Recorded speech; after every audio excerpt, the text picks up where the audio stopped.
A gentle thrum of distant elephants groaning across the grasslands woke him, the deep rumble something to be felt rather than heard as he stirred. Through his chimney the light came in distinct lines, revealing the dust in the air and showing that dawn had come, even in the security of his half-submerged round hut. Out of habit, Entu stayed still as he came to awareness, listening before ever opening his eyes, taking in the sounds of the world around him. Next to him, he heard the gentle breathing of his partner, and between them, their precious little girl, swaddled up in hide and flaxen cloth. Beyond that, the gentle snoring of a dog, lying protectively at the pelt-covered exit.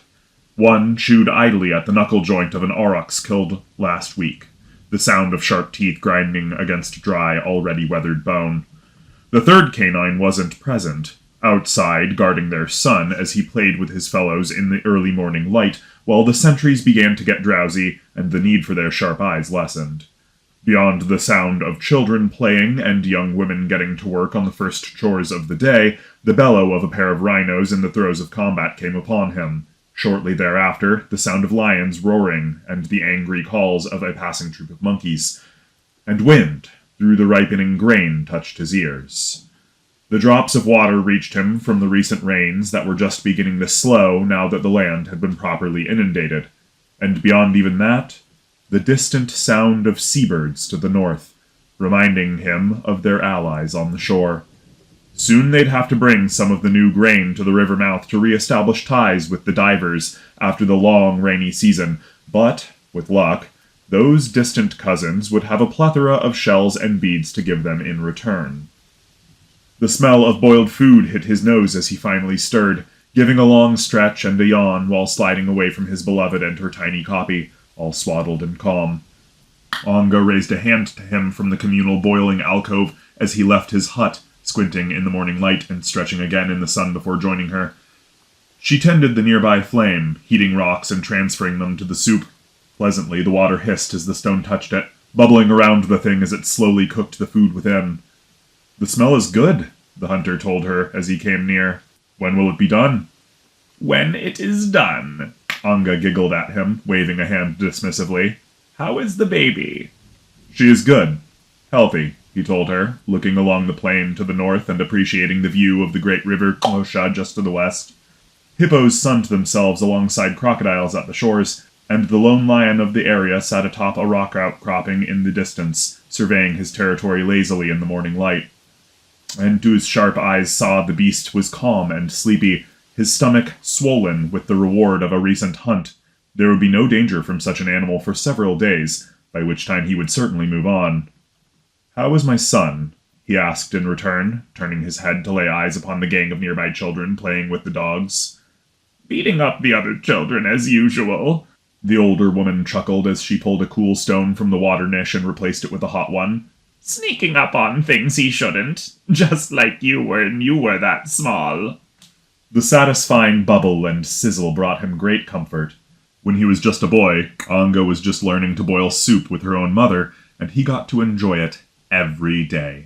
Here in the valley, food was plentiful, and the summer rains would not flood their little community, even if it got bad. He'll make a good hunter when he calms down and learns to watch things properly. "For now, he is learning to fight. One day he will learn to think before he fights," she nodded sagely. "If he lives," the man muttered. He'd already lost half of his children. Last year his baby son died before his first sunset. And his first child, that sweet little girl who'd nearly been a grown woman when the sickness took her. "He is strong like his father," the aged cook reassured him. "And a diver girl has shown interest. I've talked to her father. He likes you." "The divers and us are partners, but they do not like us," Entu insisted firmly.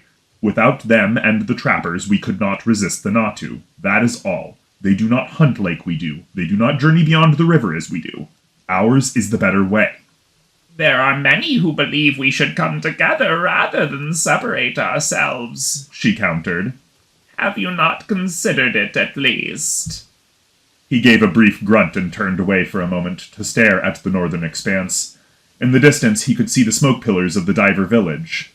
Times had been good between them for many great reigns now. I have thought of it, he admitted. But how can we trust them? She nodded at that briefly. It is hard to make these decisions. You understand how your father felt now? He nodded and gave another brief grunt of acknowledgement.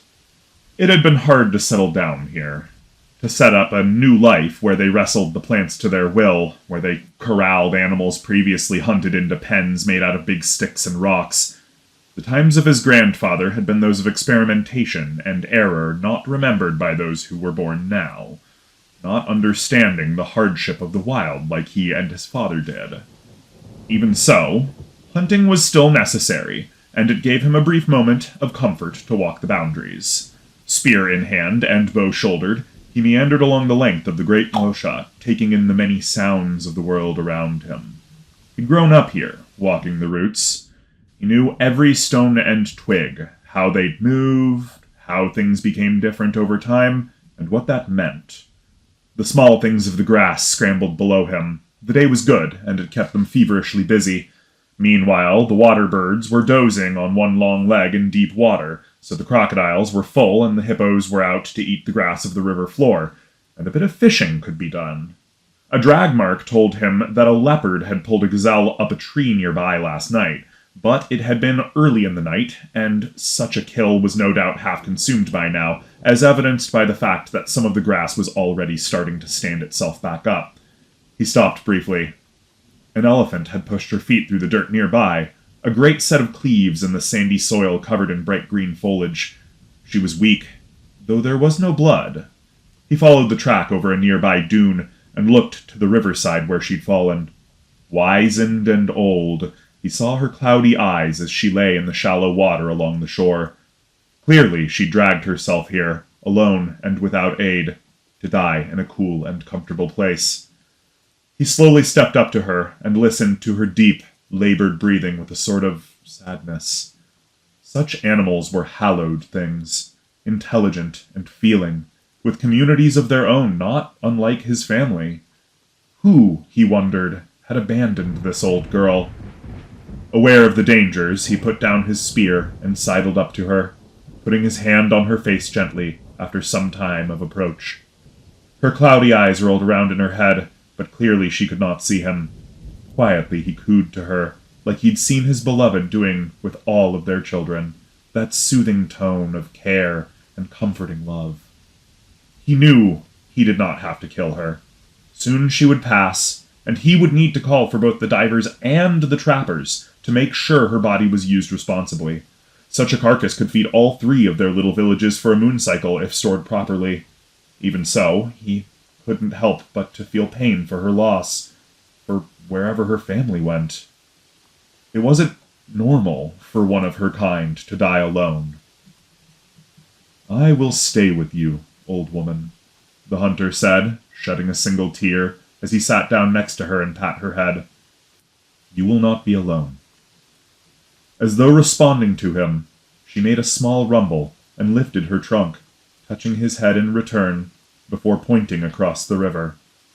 Directing his eyes, the tip extended to a new sight entirely. A cliff of stone appeared beyond the opposite shores, flowing across the landscape for quite a distance before turning around the distant hill that had stood as a landmark to him and his people for 2 generations. It was smooth and tall, straight and imposing, and it was not there the day before. He turned back to the old matriarch and hesitated. He should run to the village immediately and tell the clan. This was something new, something powerful. Perhaps even something divine. Gently, the dying beast rumbled as he reached for his spear to leave. It stopped him cold, a sinking feeling in his chest.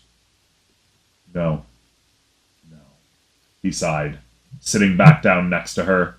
She had brought him here and pointed to the great new cliff. It was because of her that he had come to see this. "I will not leave first," Entu whispered into her great ear with a paternal gentleness that almost surprised himself. "You will not have to do this alone."